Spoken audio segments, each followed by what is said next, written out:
Hi, I'm Brent German from Win Against All Odds podcast.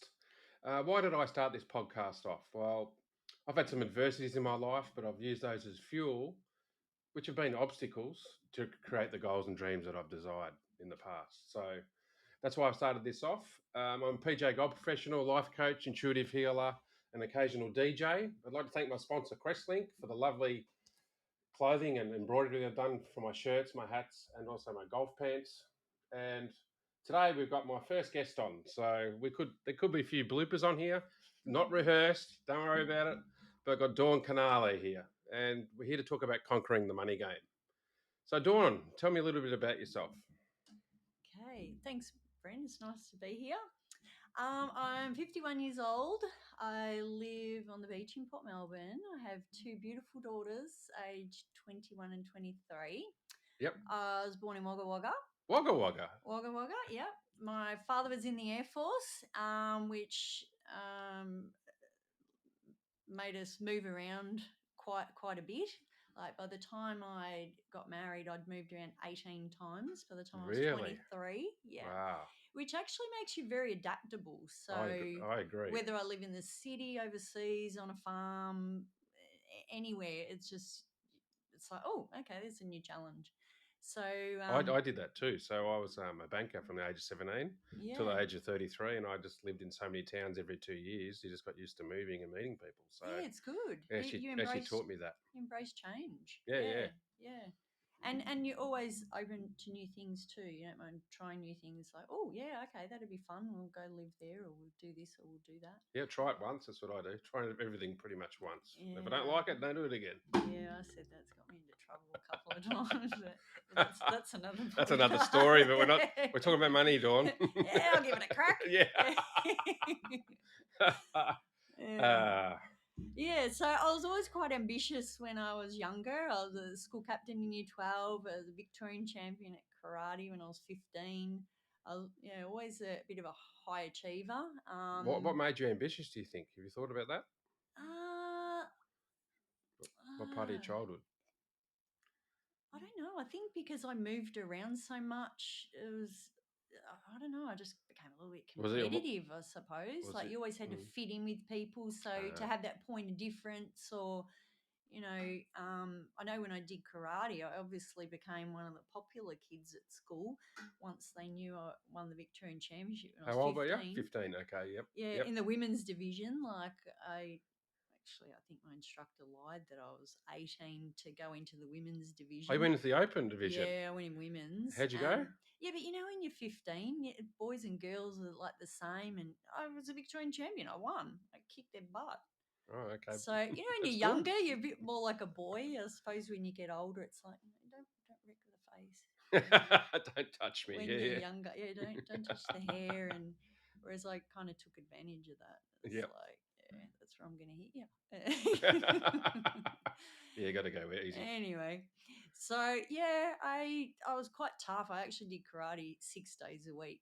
So having that discipline Wow. and that fitness, and then after school, I juggled three jobs, and yeah, always wanted to have good jobs that ain't good money, I suppose.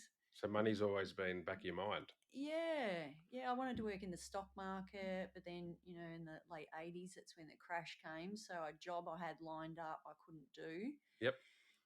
Their job was in jeopardy. So I thought, well, I'd go through the banking and work my way up through that way. And um, So you worked in the bank. yeah, I worked at the state bank, Oh. card services, Oh yeah. head office. So your Yep. credit cards. I only worked there a year, and then I got offered a job doing accounts payable at a construction company for double the money. So I was like, okay, I'll do Thank that. you.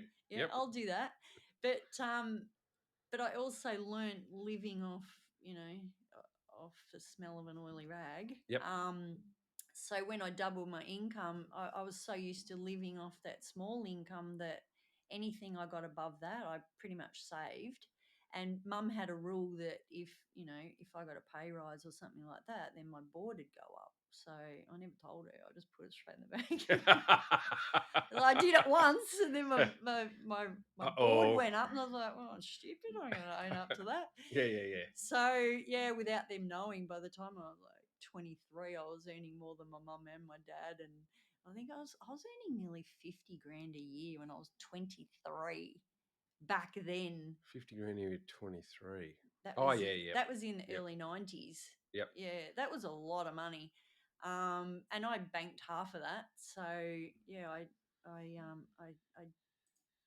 kind of learnt that banking and um, yeah, at an early age. So, and I always got jobs, and if um, if I got retrenched from a job, I always learnt that I was pretty much just a number Yeah. at Yep. any company. So I kind of would work for a company, learn everything I could, and then when there was no more growth or anything there, I would change jobs for more money because I mean they're not going to offer you 5 grand extra.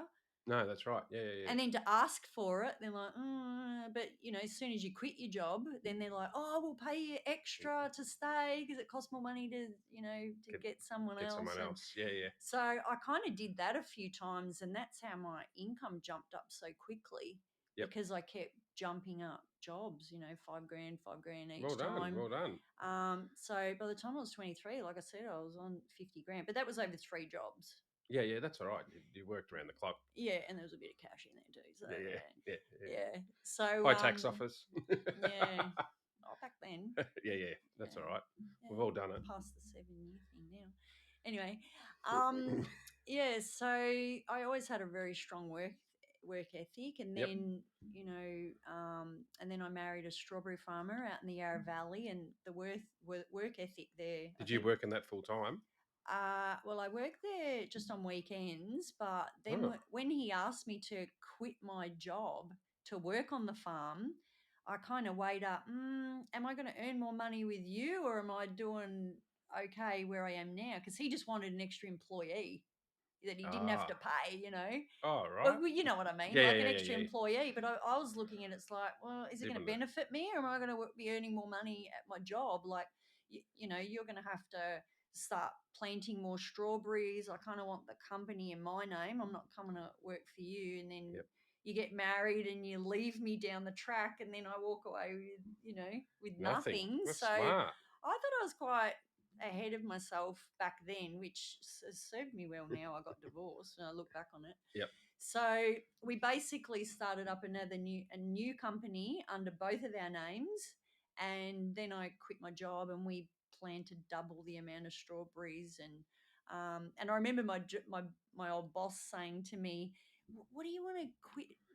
Quit your job to go work Mhm. on a farm for $15 an hour?" And I said, "Mate, I'm quitting to be the boss." But you doubled production, it sounds like. Yeah, Is I that said, right? "I'm So going to be the boss." you It's doubled like, the income at the farm, which we was pay all our workers and I get what's left. It's not, yep. I don't look at it like per hour. We worked from the minute we got up in the morning to the minute we went to bed at night. And I knew the more hours I put in, the more strawberries we planted.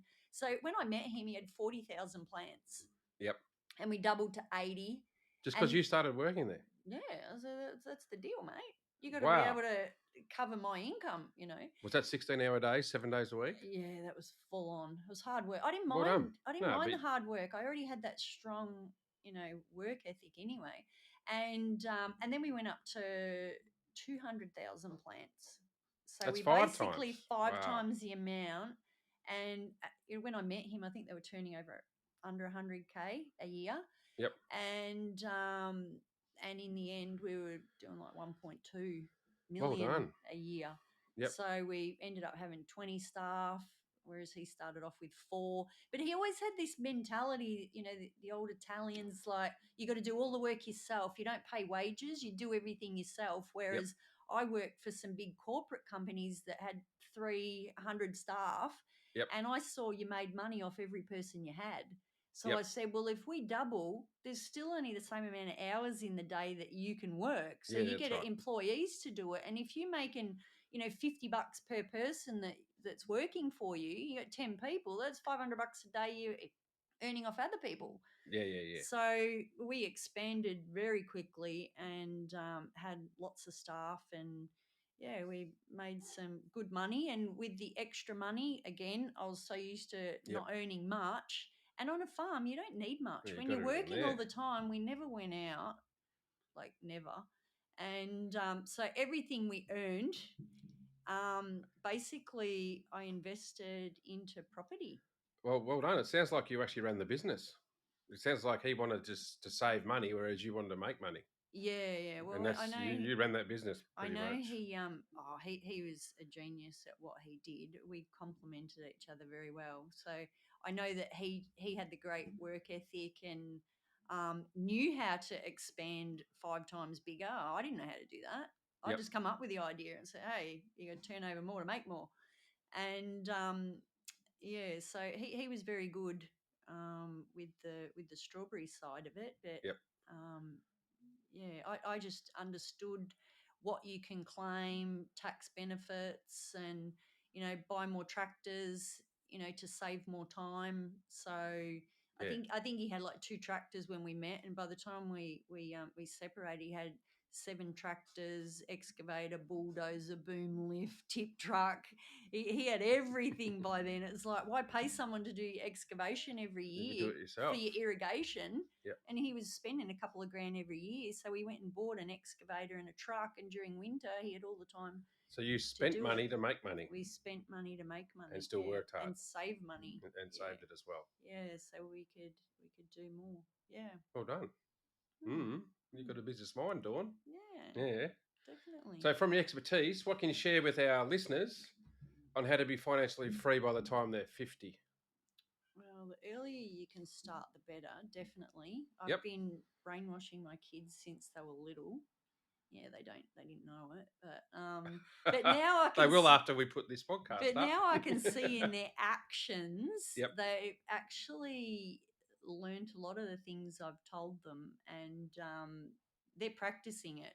I mean, they think they've created it. They don't understand that that's all they know because that's all they've heard since they were younger. I've been They've heard mentoring and them they've seen it. since they were little. Yep. They don't know any different. Yeah.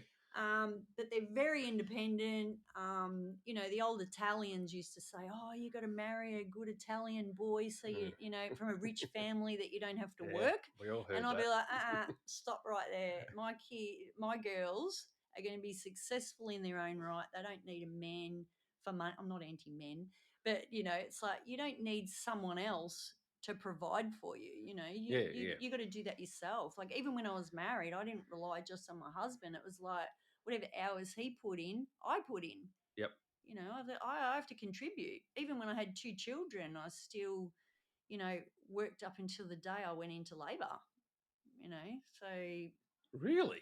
bloody oath I did. The Wow. Asians did That's that. a work ethic. The Asians did that. It's like, well, you know, you got to practice what you preach over there. Yeah. You see what the Asians are doing, and like we had 20 Vietnamese workers in there. Ah, Oh my right. God, they're guns. So it's like, just because I'm the boss doesn't mean I sit there and delegate. I actually get in there and work hard too. And you know, So working hard. yeah, you got to Work work hard, hard. save your money. A Work hard. plan, it's And you've got starting to to sound be like. very disciplined, Yeah, having yeah. that discipline in all parts of your life too. And when you think about it, your discipline in your food, discipline in your health, Yep. discipline in, your diet, and discipline in your money and your finances.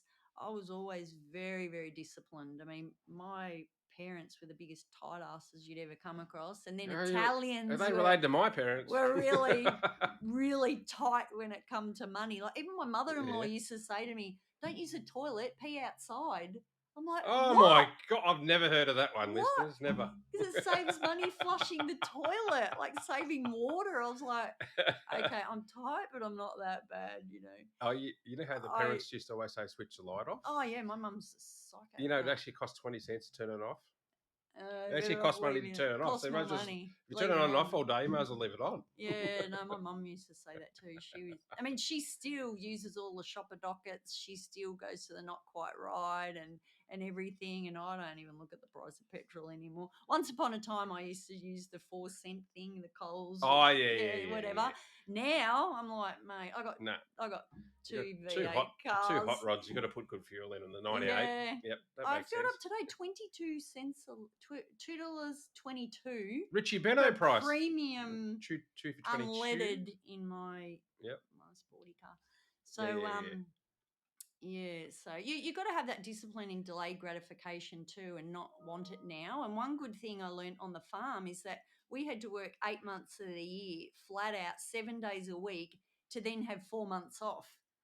So that's disciplining you all the time. That it's Yeah, like yeah. you can't go out, you can't have fun, you can't. Well, we made work fun, you know. I Yeah, always had the you'd have to. music You're there so blaring much. and Yep. whatever, and we could watch TV shows and stuff while we were working. So we kind of, and we created a house to be an oasis. Like we had a pool with a Yep. slide in it, and the kids had 4-wheel motorbikes everywhere, and they were driving on the farm since they were 9. And you know that I told them they weren't allowed to go over 20 k's an hour, and they'd be driving along, and like they were so little, like they were only 9, and they're in this old Commodore, Yeah. and they'd have a couple of cushions there to prop them up, so and the seats so forward so they could reach the accelerator, Oh, and that's they'd fun. be driving around the farm, and I loved it because I'd see them go past so slow, 20 k's an hour, and there'd be a dog, a cat, a baby lamb, chickens, all these On the animals. motorbike. No, in the car. Oh, in the When they're car. 9, they're driving Oh, along in a car. oh, wow. And it was so cool to see all these animals in the car, and they're driving there, and they're waving like, "Hi, mummy."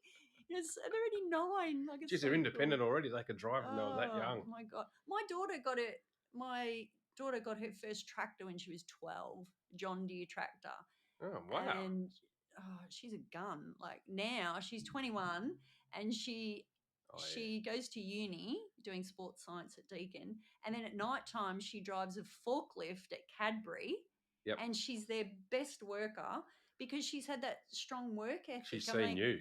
I was so And hard on them when they yep. were young. I really was. Looking back Any on it, regrets on that at all now? no. I'm just checking. Just checking in. No, well, now being a life coach, I probably did. You know, I was a bit harsh on them. I probably could have chosen my words a little bit differently. Like, it's not negotiable. You got to work. You know, it's like, come on, you want these luxury holidays every year that we went on in the end. Yeah, You know, yeah. that it's like, come on, we got to work hard to pay for those holidays, and you know, we'll pick where you want to go, and you know, so we went to Europe. We, Oh, I we, love we Europe. alternated. We went to Europe one year, we went to America the next year, and every year we went away for 3 weeks a year. But I mean, again, that was after a good 10 years of slaving, working hard on the farm, Yep. and enough properties to give you passive income that paid for the holiday. I used to allow 30 grand a year just for holidays. Oh, you would. Yeah, that's good. And we'd go away to Europe, for 3 weeks, Yep. and then in the June school holidays, and then in September school holidays, we went to Queensland every year. So my kids have been to Queensland every year since the day they were born, and Oh, they're wow. 21, Wonder 23. they didn't move there. Well, I did have a holiday house there that they didn't want me to sell last year, but I was like, You don't need it. That's fair enough. no, I want the income. I'm not there just to let them have a 2-week holiday. It's not going to sit there. I've got to be making money off it. Otherwise, it's costing me money. So, any other tips to Mm. help people be financially free? I think you mentioned a side hustle, maybe. So, if you got a job, do something Yeah, else on the side, or yeah. Like I believe the ultimate goal is to make money in your sleep. So yep. I don't work anymore. I do have 3 Airbnbs that I manage, but I do that for fun. That So, just for listeners out there, Dawn doesn't need to work anymore. yeah. She just manages the money. Is that correct? Yeah, I just collect the money. She collects and manages the money. Yeah, I have real estate agents that organise everything for Yeah, me. yeah. But You got to have agents, but yeah, I don't need to work. yep, Yeah, and I've encouraged my children to buy property as well. property as well. And Yep, my 23-year-old, she bought her first property when she was 21. yep, And she did go thirds with my ex-husband and my nephew, who's a commercial real estate agent. So yep. between the three of them, they found a great property in Brunswick on Nicholson Street, and It's already got up in value, I think you said. yeah, Per well share. they bought it during COVID for 1.5 million, and now it's worth 2.2 million. So they've already made over 200K each in So capital she growth made money while equity. sleeping. Yeah, and you can't make you can make that money, but it's harder to make that kind of money Just working. working and saving it. Yep. Like my daughter's 23 now. She can't make 200 grand in No, 2 that's right. years to save, you know. So yeah, I personally believe making money out of property is the best way to create wealth. Yep. Like even for instance, you just think if you have a $1 million property as an investment, Yep. you can confidently say it should go up 5% every year. Yeah, 5%. Yeah. Which is Easy. 50 grand a year. So $50,000 a year you get in capital growth. Now I had over 20 million, 23 million in property. So at one stage, you think 5%, I was making over $1 million a year just in capital growth. Wow. And And I that's and excluding the income you're getting from the properties. and I was Right? making $1 million rent from all of them, and they go up minimum 3% each. So it's going up $30,000 a year in rent as well. Well, imagine getting a pay rise, 30 grand every year. Yeah. Every year. So within 5 years, your Yep. rent's gone up an extra $150,000. So property is a winner. So what about for those listeners out there that own a house? How can they increase the value of their property? What would you suggest? Well, if you can, you know, do some renovations on it, What sort of areas of the house do you Well, you think? can renovate a kitchen, a bathroom. You can extend. You can Because it's do never it. going to lose value, right? So it's always going to It's increase. exactly. It's not going to lose value. Like I was talking to a friend the other day, and she wants to renovate some things in her house, and she's like, "Oh, it's going to cost me 30 grand for the renovation." It's like, It's not a cost though. and she's got her house valued at 1.2. Yep. Right. So you do those renovations, you might spend 30 grand on it and then get it revalued, and it might go up $100,000. I renovated my house during COVID. Yep. Right. My house was worth 2.5 mil The Port Melbourne. in Port Melbourne. Yep. Yeah. I spent $160,000 renovating it, and then I got it revalued at over 3 million. So it went up 500,000 by spending 160,000 on it. Wow. So Well done. when they revalue it, then you can actually not redraw, but you can take out some of the equity by increasing your loan Yeah, on I that understand. property. So obviously, the more the property's worth, if you get it revalued and the bank says You got more cash to buy other property, right? you got more money, and you can redraw money out of there to use that as a deposit to go buy another property. Just to keep on expanding. Yeah. So Yep. with me, whenever I bought properties, I always had plenty of equity in my properties because they kept going up in value. Yep. By renovating them. Renovating them, or getting a better tenant in there to get higher income. rent. Yeah, that makes sense. Yeah, so then it's worth more. And then in the end, I was buying properties. I used to buy something every second year for like $2 million, between $1.5 $2 million, and I basically didn't even have to put a deposit down. That's excellent. Isn't it? I just the want to pick times on. have changed now. Yep. Because I used to just go buy it, then go to the bank and go, Because you my knew it was bank going to work. manager, I need $2 million. I just bought a block of factories, and they're like, yeah, sure, all right, let's work it out. But you said something interesting before. You said, I don't want to, it's a cost to renovate. Isn't it funny how society or our parents or whoever conditions us? Because you're spending money, it's a cost. No, it's actually an investment. It's an investment. If you're spending money to increase the value in your property by more than what you spent, that's an investment. Exactly. You're not actually losing money. Yeah, exactly. Go spend money on a car, yeah, and you drive it out the door and it drops money. That's a cost. A car is a cost. Yeah. A property is an investment, people. Yeah. So however, just be wary. I have wasted money on cars, but I love your new car. I can afford to do that. But when you're trying to get ahead, yep, the last thing you do is keep upgrading Yeah, your because car. a car's a cost, right? Like my ex back in the late 80s, he bought a luxury Toyota Supra with the flip up lights. Oh my Oh god, it yeah, was a they were cool. stunning car. I remember a guy in Absolutely, Cobham had a red one. yeah. Well, he had a The rich burgundy one. Alistair It was Douglas. Still nice. remember who had it. That was Ah. 1995. Well, he paid $40,000 for it second hand. They were worth 60 grand when they Yeah, first come out, and they back were then quick. that was a lot of money. So he paid 40 grand for this car, and his mate put $40,000 towards a house Yep. that was 120,000. Okay, Yep.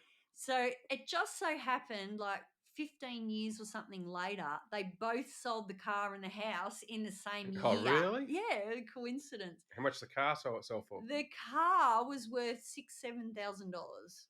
Yep. Six or So seven. That's all he he sold it lost for. 33,000. Had a bit of fun. Yep, yep. And the house, same And the amount of money. house sold for over 360. So he So it made tripled. $320,000. Yeah. Whereas the other guy lost 33,000. So it tripled in value. Yep.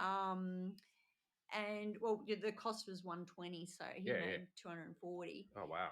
So yeah, and then he went and had $240,000 to go buy another property, which he did because he was a builder. So he went and bought and it kept expanding, and you can imagine he would have spent a bit of money to renovate the house as well and make it look nice. Yep. But yeah, so that's a perfect example how cars, depreciate in value and properties appreciate. They go up in value. Yep. Most of the time, Most of the time, long term. you can buy in shit areas. Yeah, long term. Yeah. So, what are your top 3 tips for people to be financially free? Just some simple tips there. Well, definitely learn discipline in your finances. Try and cut back wherever you can. Don't waste it. If there's things you can cut back, like even have a Netflix stand. All these different things. Like, do you need them all? Like, how much do you really use them? Yeah, that's right. Going to the gym can be a big cost too. Advertising and marketing in your business or something, like if there's ways you can cut back on making money, So cut down on expenses. in expenses, yeah, especially cut down on your wants.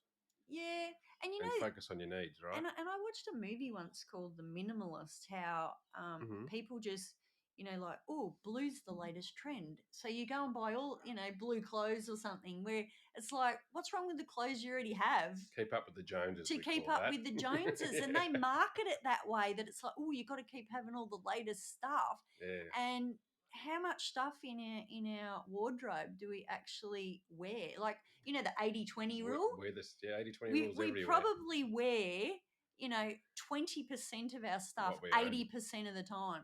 Yeah, the rest correct. of it, do you really need it? But then you keep going to buy more. That's right. And I'm guilty of it. Well, I do we're it all too. guilty of it. You get a bit bored, I think. And I still shop at op shops too. And the basics I don't mind getting from Kmart and whatever. However, cool. You can buy some old trendy stuff. Yeah, but I still like my brand names. I still like my Gucci's and stuff like that. So if I want to get that, I'll spoil myself here and there. But they're, basics. I'm not embarrassed to go in Kmart and go there.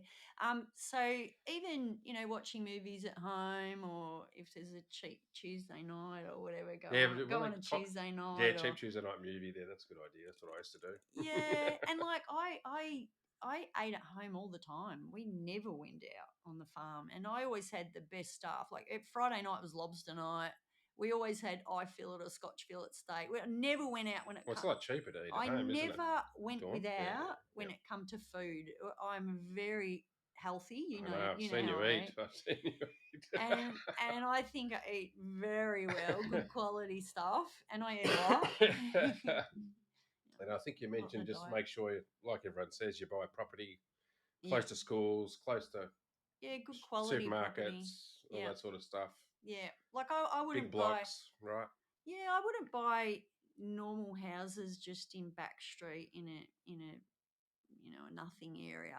Like you've location is definitely key, and you can get good and bad in each suburb. I mean, even in Brighton, if you're right on the train line and your property's looking at a train, it's too noisy. And then for resale value, it's always going to be cheaper than something one away street from the away. railway line. Yeah, I agree. Yeah, because they want bragging rights.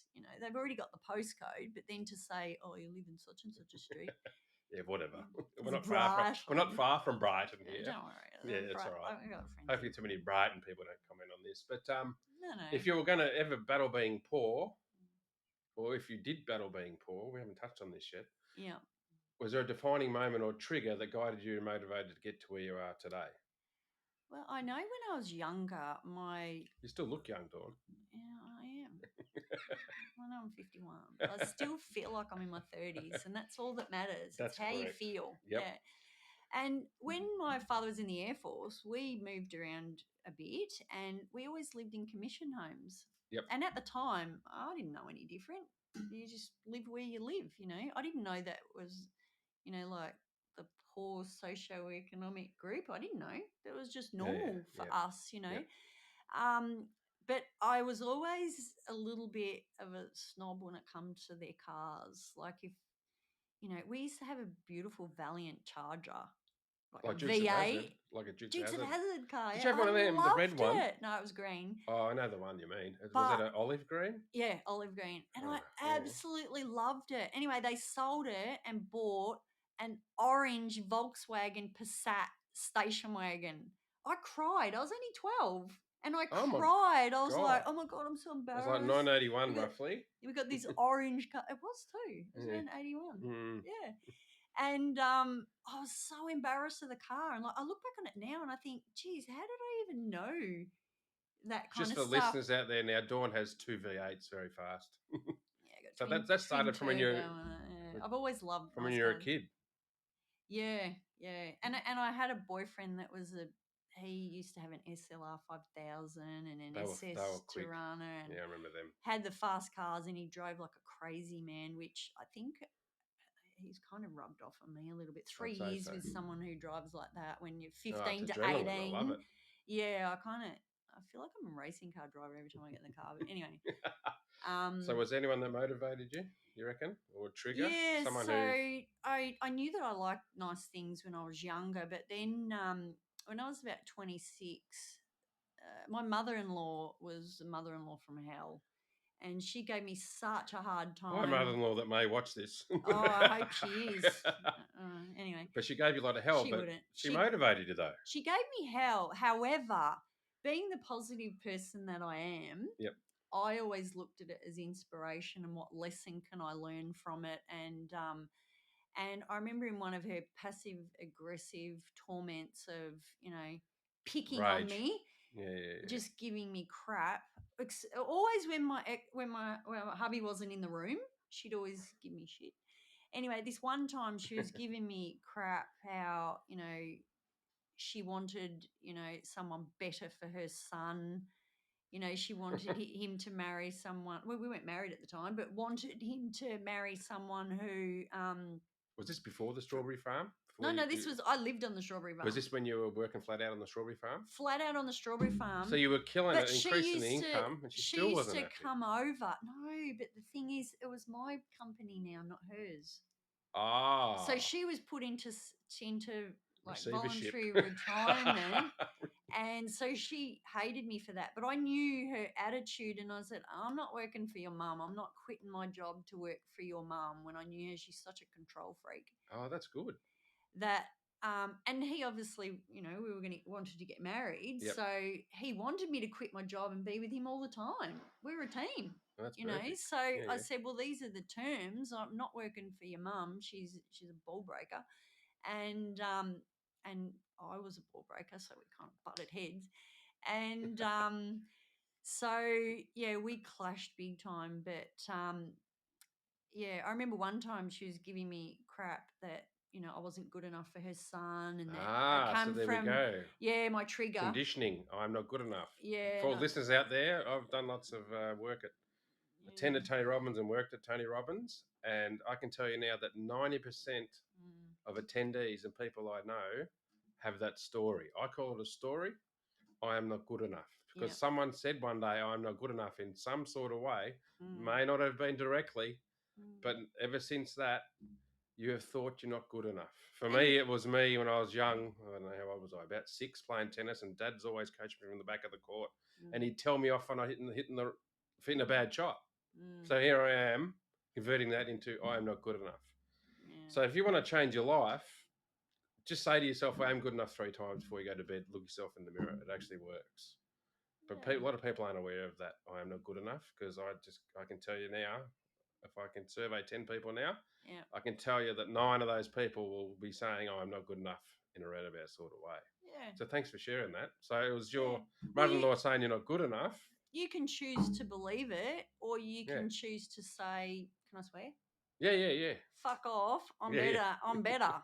Whatever you can Yeah, do, yeah. I can do better." I always had that That's a song. attitude. We can do, I can Anything, do better. yeah. Anything you can do, I can do So better I than would you. work even if I had a sore back. If this, she was 55 at the time and I'm Yeah, yeah. 51. But Yep, like she'd be out there hoeing or something, and it's like, mate, if she can do it, I can do it. And I'd go out there, even if I got blisters on my hands, I did not stop. I'm like, nah, I've got to go one better. I've always got to be. well done. Wow. So You're a yeah, so when workhorse. she said I wasn't good enough for Yep, her son, I then went on a mission to say, well, she had 8 units in Box Hill, yep. and So like she's successful financially. she was So you financially saw that it could successful. happen. Yeah. Like had a So I had that figure 8 in my head, and I thought, well, I want to buy something for 200,000 every year for the next 10 years. So I'll have 10, and I'll have $2 million worth of property. And I knew it was doable because yep, I knew the money we were earning. So I remember saying to my husband, "That's it. I want to buy a property." And he was like, "Oh, I don't want to take a loan out. We've got to save up money." We were building our house at the yep, time, yep, and I said, "No, I'm sorry. I have to. We have to buy the house. You either do it with me or I do it on my own." And he's like, all right, we'll do it." So we ended up buying this property in Ringwood, half an acre, oh, that's huge. right where the what was it, 800 square meters, right Yeah, where that's the still good. You can subdivide that. where the new freeway is, and they got the green building, the head office, The green building. the breeze, Huh? Eastlink. Oh, yeah, okay, Eastlink, the yeah. head office, Yep, right on the corner of you Maroondah were there Highway somewhere. and the freeway. Isn't there coaches and horses? Yeah, yeah, I remember the direct on place. the other side of the road. Yeah, I know It was coaches. on the Yeah, I know what you mean. yeah, well, that side of Maroondah Yeah. Highway, but on the other side of the Okay. freeway is a green big building. Yeah, Yeah. we owned half an acre there. Oh wow, that's Right, so prime position. we bought this property because we knew that once the freeway come in, we were going to have the last block there, and potentially you could have billboards there. It had plans that someone had drawn previously for a medical centre with underground car park and everything. So anyway, we only paid 193,000 for it back then in 1998. I was 5 months pregnant when we bought this, Yep. and for that 3 months, it was a brothel. Yeah. And we had to rip out, like, every room had The brothel a means it shower was in dirty as, right? Just Yeah. listeners, yeah. So every room had a shower in it. It was like 5 bedrooms with 5 Yep. showers, and we had to rip out the showers. And like I was on settlement, I was 8 months pregnant. So I remember 8 months pregnant, and Yep. I'm there ripping out stuff and bending There's down, work trying to. ethic. I'm glad the kids turned out all right. Oh yeah, I was working. I was working like a dog. Can you just grab that thing Yep. there? Yep. Thank So you. yeah, that was our first property, and we knew that all the other houses around us were purchased through compulsory acquisition, and we So had you got them cheaper, is that right? no, we'd already bought Oh, okay. because we knew the freeway was coming. We bought it intentionally for for its commercial potential. Value later on. Yeah. So, but then they wanted to build their head office there. So then they went to compulsory acquire our property, and we said no. We specifically bought this property because we knew it wasn't compulsory acquisition. You've changed your mind to want to build your head office here. Yep. That's not part of the freeway. So we fought them for 3 or 4 years. We paid 193 for it, and they offered us 330, and we said nah. Anyway, we went on a couple of years. We ended up getting 880,000 because you for stuck to your it guns. because we stuck to our gun. And even then, my husband was like, "No way." He still didn't want to sell, but I said, "Mate, 880, and we could defer the capital gains." So you made 600 something thousand. Yeah, so Yep. we could defer it onto the next properties that we bought, so we didn't have to realise the capital gain then. We could defer it. Yep. So right? you had financial strategies Postpone it. Yeah. in place to So save money. we sold it and then bought two other properties, a commercial property, and then we bought a place up in Queensland. We bought one for 1.8 million and one for 1.3 million because we then had enough Equity, you had money. deposit Yep. for two big properties. So we did that. And then they were, positive cash flow, and then the money we were getting from that, we then could then go buy other things, and it just snowballed from then. Once you start getting positive cash flow, like whatever you're earning now, if you're getting positive cash flow, like Yep. I bought a block of factories that was 50,000 positive cash flow. Yep. Like I'd go borrow $2 million and they give me 50 grand a year to do it. Yep.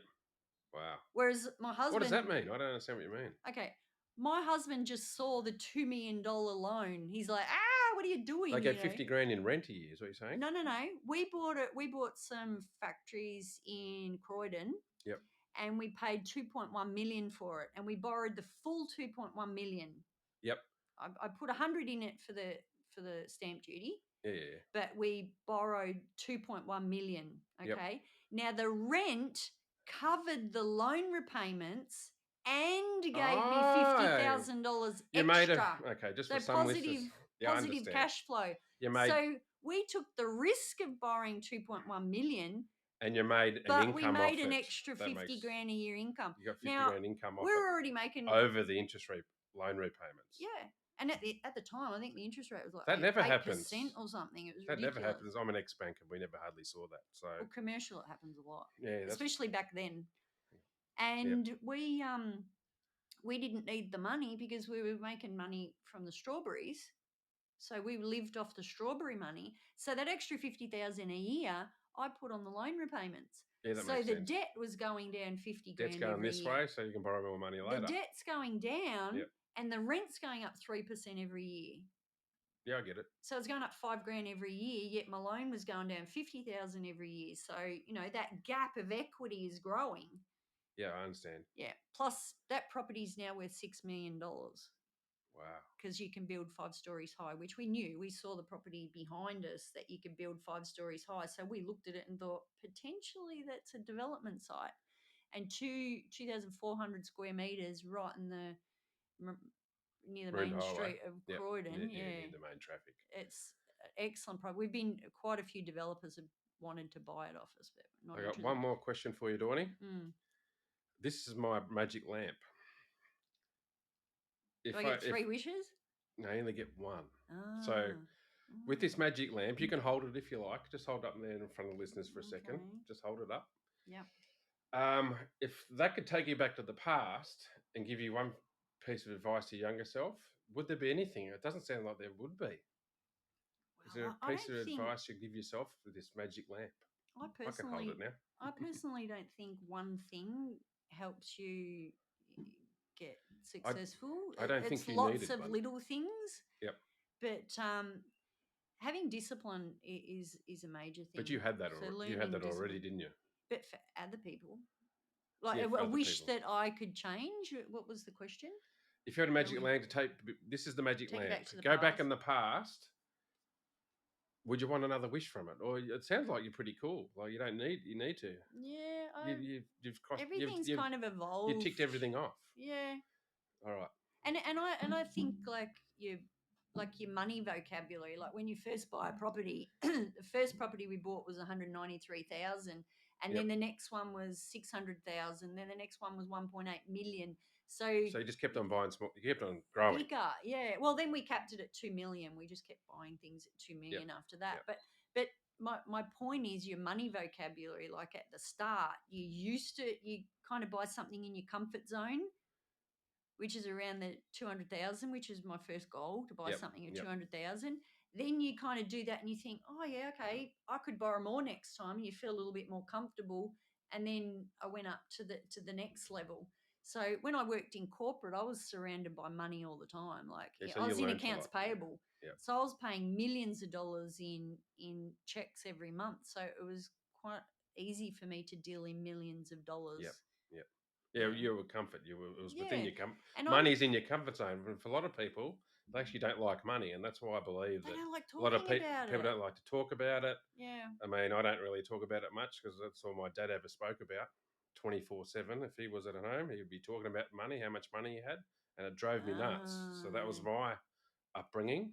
yeah. If there's a So, lesson in it, it's okay. But if you're yeah, just bragging for the sake of it, then he was bragging. yeah. But I don't mind talking about money, and I'm a bit of an open book. So if someone says to me they want to Really? ask questions about money and profit and Yep. stuff like that, I'm happy to share because Well, like you're a someone coach, right? contacted me today saying, "Oh, I watched because I've done other podcasts and I've been on stage on a few things, and a few people have contacted me saying, "Oh my god, I watched your thing, you inspired me. What do you think I should do about this and this and this?" And I said, "Well, look, I can't give you advice because I don't know your whole story, Yep. your financial advice, but I'm happy to catch up or make a phone call or something like that with you and your partner and, just give Was you that a some friend, or ideas." No, just random. He contacted me are through you doing that as a Messenger. business, Dawn? Are you a money coach? What are you doing? No, I'm not. Because I think you should be, my dear. Yeah, I know. You've got a great you've got a great I past could on how you've do. dealt with everything. Yeah. You've got lots of knowledge, I was and thinking of being a wealth coach yeah, like one day a week just for you fun. need to be Yeah. because you know all about this. So Yeah. I love sharing the knowledge. And you're passionate about it. So this person that contacted me, he said, "Oh, what's your advice on this?" I said, "Look, I'm happy to have a phone call or catch up for coffee or something like that. Because anyone who's prepared to help themselves, I'm happy to help them. Like, I'm not just you going to go understand. out to say to someone who's like, "Oh, would you like me to help you get ahead?" It's like, well, if you're not asking that question, Yep. Yeah. I'm not going to help you because you got to start from scratch. But if you've already got someone who's already got that desire and it's like, what do I need to do? Give me some tips. Yep. They're already a sponge ready to learn, and I'm happy to help them rather Yep. than approach someone and say, "Well, I can see where you're kind of fucking up. Can I offer you Yeah. So you're a money some coach. So advice?" It's like I'm not there to rescue someone. If they want to go on that path, they have to get to a point where they say, "I can't do this anymore. Please, can you a help point me? of What can pain. I A point of do?" pain. Yeah, and then I'm happy to help. But So yeah, just to wind up now. So I'd mm. like to thank Dawn. Thanks for coming on, Dawn. Thanks, friend. So what I've learned about Dawn today from being on, she's very passionate about money. She's very passionate about helping people. If you want to get in contact with Dawn, please contact me via email, brent@winagainstallodds.com.au. So Dawn is a money coach. I'm going to call her a money coach or a wealth coach, but I reckon she's a money coach. You can tell that she's had so much passion, so much drive. So what I've noticed from Dawn today, she's got so much drive. She doesn't let anything stand in the way. She doesn't excuses are bullshit. Mm, She doesn't need to say that, but I can just feel that. mm, And to be able to not work ever again at the age of 50, that's unbelievable. mm. And she can do what she wants. She doesn't need to do anything. And And that's everyone's desire. to And her make it in kids, your sleep. and she makes money while she sleeps. She doesn't have to do Mm, anything. She can watch telly all day. Not that she will, because it's boring. mm, But she's inspired kids at 23 and 21. They're successful financial and in business and in life. And yeah, to be able to be a mum and to inspire your children, I think that's one of Dawn's greatest achievements. Forget about the money, just the way she's shown her kids grow up, how to grow up properly. So thank you again for coming on my podcast, How to Win Against All Odds. And yeah, Thank thanks, you. Dawn. Bye. Wave to listeners, Dawn.